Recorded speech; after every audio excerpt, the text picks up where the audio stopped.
I'm going to talk to you about the biggest surah of the Quran. That's what I'm going to talk to you about first. The biggest surah of the Quran. Now what is it, folks? Yeah, this is surah number 2. Surah number 2. This surah, this biggest surah, number 2, is made up of how many ayahs? 286. 286 ayahs.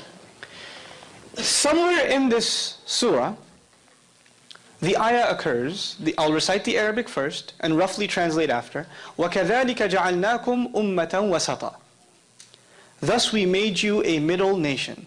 One of the utterances in this surah that's found in here is, thus we made you a middle nation. Now what's the Arabic word for middle? Wasat. The Arabic word is wasat. You don't have to know that. But know that this statement, this declaration occurs in this surah. This surah, was it written or was it delivered in the form of speech? Speech. And also, as a historical comment, it wasn't delivered at once. It took almost 10 years to be revealed. So this one surah was coming piecemeal.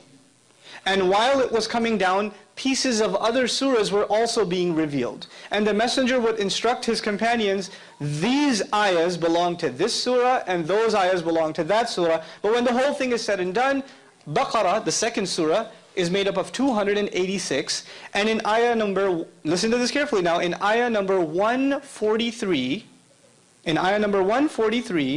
the Lord says, we made you a middle nation.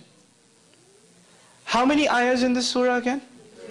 286. And where does He call us a middle nation? In the middle. In the middle. Now how do you, I understand if you're going to do this in writing. I understand if you're going to do this in writing. How do you do this in speech?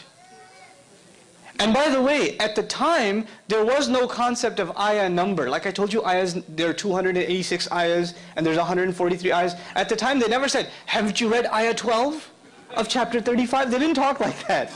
They just recited the ayah. They didn't have this number scheme. When did this number scheme become part of the Quran?